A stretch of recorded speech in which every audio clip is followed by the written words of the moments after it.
Bienvenue sur Esprit Sérendipité, le podcast dédié au développement personnel, spirituel et à l'ésotérisme en général. Vous êtes-vous déjà demandé comment les signes du zodiaque en sont arrivés à avoir leur nom actuel? D'où vient le signe du Capricorne? Comment a-t-on découvert sa constellation et pourquoi l'astrologie lui a attribué un caractère spécifique? C'est ce que nous allons voir dans ce 96e épisode.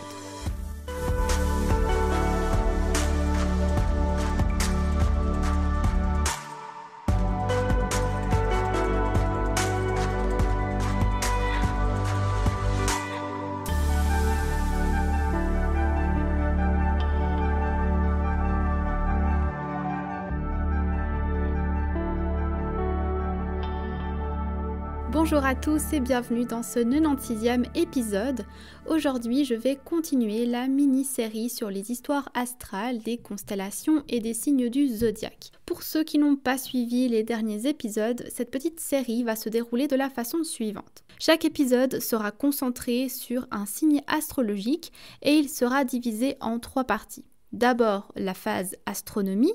On verra les origines de la constellation, qui l'a découverte, pourquoi ce nom lui a été attribué, etc.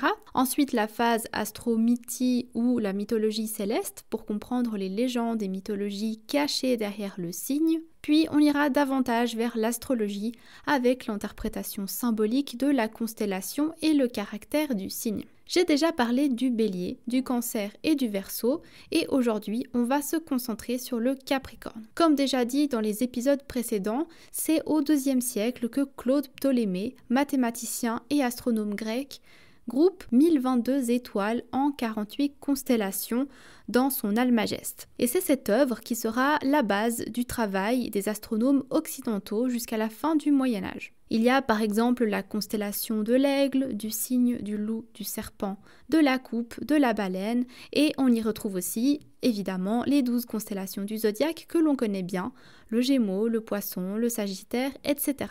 La grande majorité des constellations de Ptolémée seront toutes adoptées sans modification par l'Union astronomique internationale qui en définira les contours plus précisément. Venons à présent à la constellation qui nous intéresse aujourd'hui, la constellation du Capricorne. Déjà, comment peut-on repérer la constellation du Capricorne dans le ciel? Elle va en fait se situer sur un chemin presque droit qui part de la Grande Ourse. Sinon, le Capricorne est également entre Pégase et le Verseau d'un côté et le Sagittaire de l'autre. Je vous mettrai dans tous les cas un schéma sur YouTube pour que vous puissiez vous repérer. La constellation du Capricorne est la plus faible constellation du zodiaque, lumineusement parlant, juste après celle du Cancer. Les étoiles les plus facilement repérables sont au nombre de 3.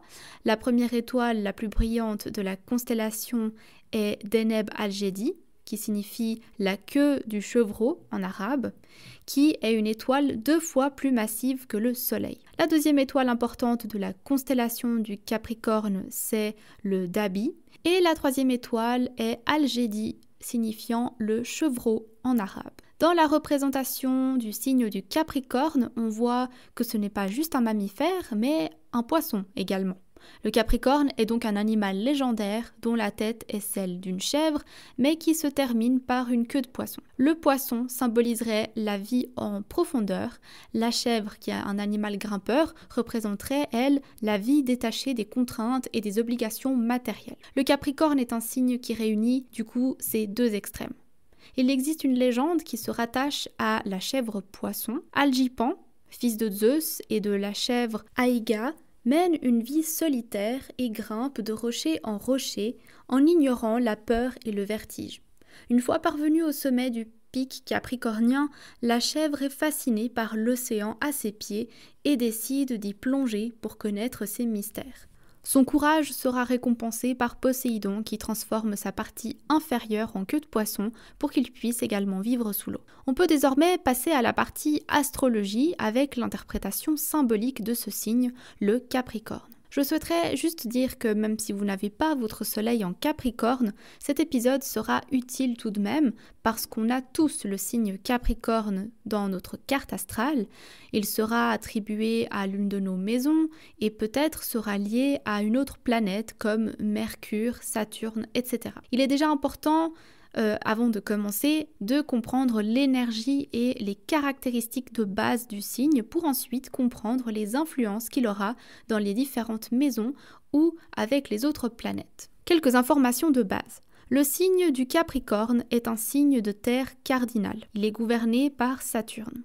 Son signe opposé est le Cancer. L'expression du Capricorne est « j'utilise ». La couleur porte-bonheur du Capricorne est le marron ou le vert foncé. Le jour de la semaine qui lui est attribué est le samedi, le mot samedi venant du latin sambati dies, qui signifie jour du Shabbat, le jour de repos de la tradition juive. Les pierres du Capricorne sont les grenats, associés à l'abondance, à l'autonomisation et à la prospérité. C'est aussi une pierre très énergisante et régénératrice. On peut aussi associer des villes ou des pays au signe du Capricorne, par exemple les nations réputées laborieuses comme la Bulgarie, le Royaume-Uni ou Haïti. Les villes qui lui correspondent seraient plutôt Oxford, Chicago ou encore Mexico. Si on devait décrire en quelques mots-clés le Capricorne, ce serait créatif, assidu et travailleur. Les personnes nées sous le signe du Capricorne sont des personnes impliquées et sérieuses. Leur sens de la réalité et de la diligence leur donne parfois un air très sérieux. Ce sont cependant, malgré les apparences, des personnes très sensibles et chaleureuses. Parfois, le Capricorne est considéré comme ennuyeux. C'est très certainement dû au fait que ce soit un travailleur assidu et très impliqué et sérieux, mais ce serait une erreur de le voir juste comme ça. C'est une personne calme, rêveuse et très ambitieuse. Comme les chèvres de montagne, les Capricornes sont capables de franchir les obstacles en faisant preuve d'opiniâtreté et de créativité. Ce sont des personnes plutôt pragmatiques et les hauts et les bas de la vie ne les effraient pas particulièrement. Ils aiment que les choses soient bien faites et pour y parvenir, ils ne dépendent jamais des autres, uniquement d'eux-mêmes. Le Capricorne est un signe qui ne se précipite jamais dans les décisions, il prend toujours le temps d'y réfléchir longuement. Il y a quelque chose de très mystérieux chez lui, lié à son indépendance, ce qui peut le faire passer pour une personne solitaire, alors qu'il a tout autant envie d'être aimé et d'être entouré que n'importe quel autre signe. Maintenant que l'on a cerné en général les énergies du Capricorne, voyons voir comment elles se modulent aux différentes planètes. Je vous invite à regarder votre carte du ciel, à repérer le signe du Capricorne et à voir, d'une part, dans quelle maison il se trouve, mais aussi quelle planète se trouve sur ce signe. Pour créer votre carte du ciel, si vous ne l'avez pas encore fait, n'hésitez pas à cliquer sur le lien que j'ai mis en barre de description de l'épisode. Il vous mènera sur le lien sur lequel vous pourrez la créer.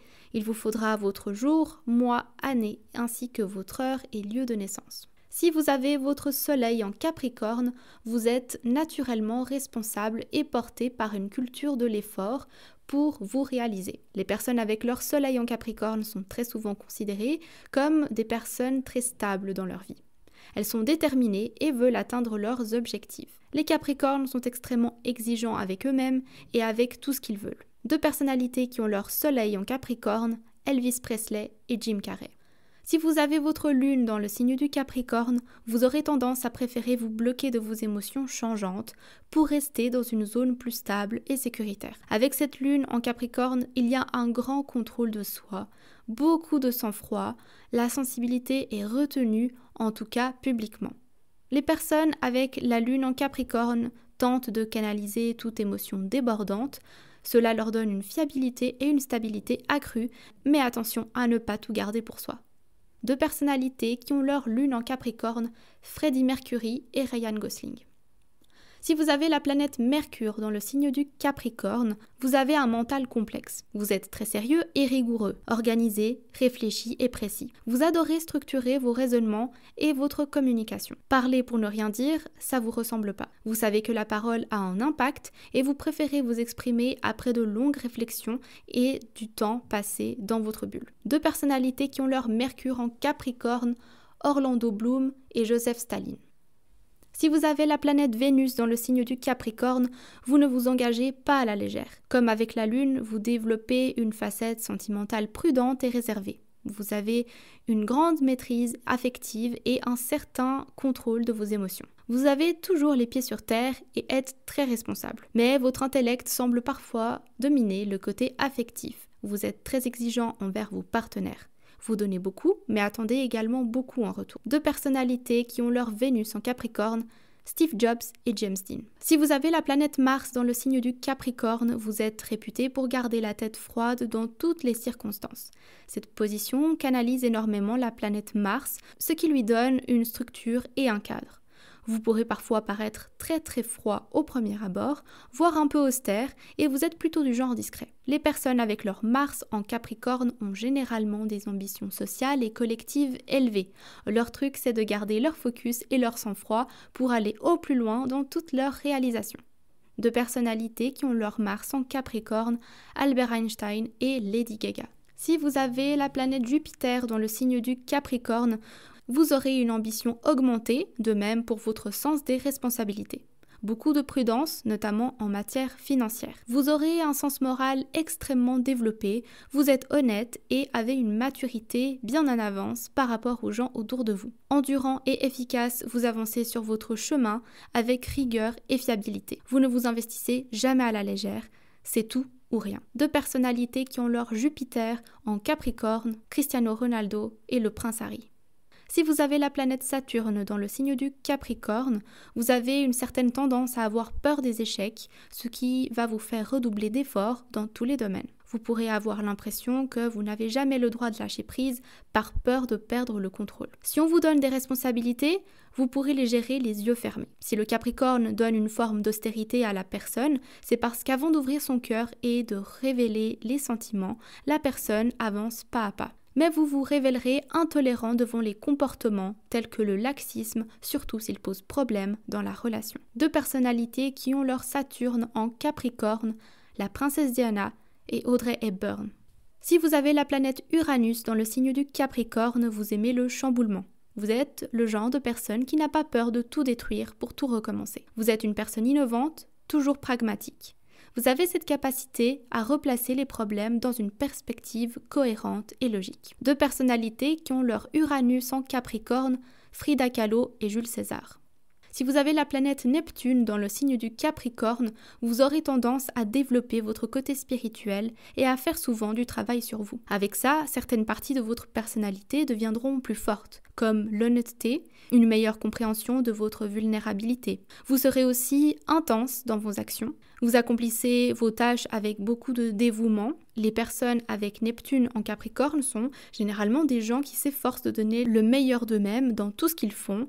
Vous êtes très interrogateur, ce qui favorise votre apprentissage dans tout ce qui vous entoure. 2 personnalités qui ont leur Neptune en Capricorne, Emilia Clarke et Jules Verne.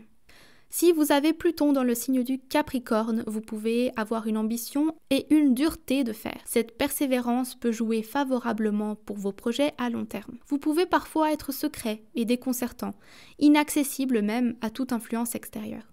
L'essentiel, vous le trouverez toujours dans vos profondeurs et vos intuitions. Vous aurez des aptitudes pour tout ce qui est politique et n'hésiterez pas à faire effondrer les structures autour de vous pour tout reconstruire. 2 personnalités qui ont leur Pluton en Capricorne, Napoléon Bonaparte et Beethoven. Pour conclure, regardons maintenant l'influence du signe du Capricorne dans les différentes maisons. Sur votre carte astrale, il suffit de repérer le signe du Capricorne et de voir dans quelle maison il se situe. Si vous avez le Capricorne en maison 1, la maison 1 se rapporte à l'ascendant, c'est la maison qui traite du moi, du comportement de la personne vis-à-vis de l'extérieur, de notre personnalité, mais aussi de notre apparence physique et notre vitalité. Si vous avez votre Capricorne en maison 1, autrement dit si vous êtes ascendant Capricorne, vous êtes maître de vous-même. Vous avez un grand sang-froid et êtes calme et introverti. Bien sûr, ça va dépendre des autres planètes de votre thème, ne l'oubliez pas. Mais en principe, vous affichez un tempérament silencieux, au premier abord, sans excès. Vous avez un comportement simple, rempli de sagesse, mais non sans une certaine autorité qui inspire le respect à ceux qui vous côtoient. En quelques mots, vous êtes lucide, sérieux et ambitieux. 2 personnalités qui ont leur Capricorne en maison 1, Macron et Claude François. Si vous avez le Capricorne en maison 2, la maison 2 se rapporte aux possessions matérielles, vos biens, y compris votre argent. Le Capricorne symbolise la patience et la construction. Vous n'êtes donc pas effrayé par les travaux à long terme. Vous vous engagez facilement sur les longs projets si ça peut vous garantir une certaine sécurité. L'achat d'un bien immobilier pourrait faire partie de vos priorités. Vous avez besoin de maîtriser vos acquis pour être sûr que votre argent ou vos biens matériels ne s'envolent pas trop vite. La peur de manquer pourrait vous rendre trop avare, vous avez une très grande sagesse et une grande prudence vis-à-vis de l'argent. Deux personnalités qui ont leur Capricorne en maison 2, Anna Thaouet et Nicolas Cage. Si vous avez le Capricorne en maison 3, la maison 3 se rapporte à la pensée. Elle parle de communication et d'état d'esprit, mais aussi de notre entourage, proche comme nos frères et sœurs. Dans cet emplacement, vous avez probablement un carnet d'adresses énorme avec beaucoup d'amis autour de vous. Si vous avez des frères et sœurs, peut-être vous avez été un peu le leader dans cette petite équipe ou une figure d'autorité ou du moins de référence. Comme la maison 3 peut aussi parler des études, ça peut suggérer que vous êtes très sérieux au niveau de vos formations. Vous avez tendance à vous exprimer de façon assez retenue. Vous savez garder vos émotions. Vous communiquez de façon utile, c'est-à-dire que vous ne parlerez pas pour ne rien dire. Deux personnalités qui ont leur Capricorne en maison 3, Vladimir Poutine et Margaret Thatcher. Si vous avez le Capricorne en maison 4, la maison 4 se rapporte au foyer. Elle représente vos racines. Elle concerne à la fois votre enfance, mais aussi votre vie privée et la sécurité de votre foyer. Vous prendrez le temps de fonder un foyer dans lequel vous vous sentirez en sécurité. Vous avez cette aptitude de vous projeter sur le long terme. Votre foyer est conformiste et il y règne souvent une ambiance sérieuse. Durant votre enfance, vous aurez peut-être reçu des valeurs de travail et de rigueur. La rigidité du Capricorne pourrait vous amener à reproduire ça dans votre famille et vous risquez parfois d'être assez strict avec vos proches. C'est donc pour vous une leçon à apprendre. Développer votre sens de l'accueil et une certaine forme de douceur. Deux personnalités qui ont leur Capricorne en maison 4, François Mitterrand et Steve Wonder. Si vous avez le Capricorne en maison 5, la maison 5 concerne la créativité, le jeu, mais aussi le sexe et l'envie créative sous toutes ses formes. Si vous avez le signe du Capricorne en maison 5, ça pourrait indiquer que vous ne vous engagez pas à la légère. Vous avez besoin de temps pour vous ouvrir et observer la solidité de la relation, mais une fois que vous y êtes, c'est pour longtemps. Vous n'aimez pas les démonstrations excessives. Aussi, avec cette position dans votre carte du ciel, ça peut montrer que vous aurez des enfants tard, parce que le travail est pour vous presque un loisir et qu'il passe avant le besoin d'avoir des enfants. La relation avec les enfants est d'ailleurs plutôt froide et autoritaire, car ce qui compte pour vous est avant tout le sens du respect et l'autonomie. En résumé, votre énergie est plutôt contenue et repliée. Deux personnalités qui ont leur Capricorne en maison 5, Madonna et Mozart. Si vous avez le Capricorne en maison 6, la maison 6 concerne la santé physique et émotionnelle, mais aussi le travail quotidien ou encore les collègues. Pour vous, le quotidien est tranquille, avec peu de futilité. Vous prenez le temps de construire votre vie, tant familiale que professionnelle, un pas après l'autre. Vous êtes très rigoureux et votre esprit est logique. Rigueur, logique et organisation sont les mots qui vous définissent le mieux dans ce secteur-là de votre vie. Côté travail, vous préférez presque travailler en solitaire. Les projets longs et intellectuels sont ceux que vous préférez. Deux personnalités qui ont leur Capricorne en maison 6, Céline Dion et Meryl Streep. Si vous avez le Capricorne en maison 7, cette maison concerne les relations, notre choix de partenaire, mais aussi le succès de nos relations amicales, professionnelles ou amoureuses. Si vous avez le Capricorne en maison 7, alors logiquement, vous êtes ascendant Cancer. Vous recherchez un partenaire solide et fiable sur qui vous pouvez compter et vous engager. Vous recherchez un conjoint aussi responsable et sérieux que vous qui saura vous rassurer. Vous n'appréciez pas les relations d'un soir ni les relations courtes qui ne vous apportent rien. Vos relations avec les autres, qu'elles soient sentimentales ou amicales, sont durables, vous les souhaitez éternelles. Car lorsque vous aimez pour la vie. Deux personnalités qui ont leur Capricorne en maison 7, Gad Elmaleh et Tolstoï. Si vous avez le Capricorne en maison 8, la maison 8 se rapporte à la renaissance, la transformation spirituelle ou encore à la mort. Elle parle aussi de sexe et des émotions sexuelles. Face aux épreuves, vous êtes une personne tenace. Vous arrivez à vous sortir des situations les plus complexes. Les obstacles ne vous effraient pas, vous savez les aborder avec logique et stratégie. Votre capacité de résistance est très grande. Au niveau sexuel, peut-être qu'il y aura moins de fougue et d'intensité, car vous serez davantage dans la galanterie. Étant donné que c'est aussi la maison du spirituel, le Capricorne étant un signe très logique, je doute que ce côté spirituel soit très développé chez vous. Deux personnalités qui ont leur Capricorne en maison 8, John Krasinski et Theodore Roosevelt. Si vous avez le Capricorne en maison 9, la maison 9 concerne le voyage, l'exploration, l'ouverture d'esprit. Vous possédez de la patience et de la persévérance pour faire de grandes études. Le Capricorne, comme on l'a bien compris, c'est quelqu'un de très terre-à-terre et logique. Votre regard sur la vie est plutôt concret et logique. Vous savez dépouiller ce qui est futile et ce qui peut vous apporter. Votre nature est concentrée et contemplative. Vous prenez votre temps pour faire vos choix. Le fait que l'effort ne vous fasse pas peur viendra peut-être montrer que votre envie de voyager se tournera vers les montagnes. Deux personnalités qui ont leur Capricorne en maison 9, Jean-Marie Le Pen et Camila Cabello. Si vous avez le Capricorne en maison 10, la maison 10 parle des aspirations, de votre statut, de votre vie publique et de nos ambitions. Répondre à vos ambitions est l'une des choses qui vous tient le plus à cœur.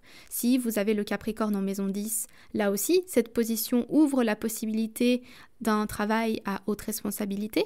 Il sera possible d'orienter votre carrière vers la politique ou la recherche scientifique, par exemple. Vous saurez évoluer en ne vous intéressant qu'aux choses utiles et concrètes. Vous êtes tenace, déterminé et volontaire.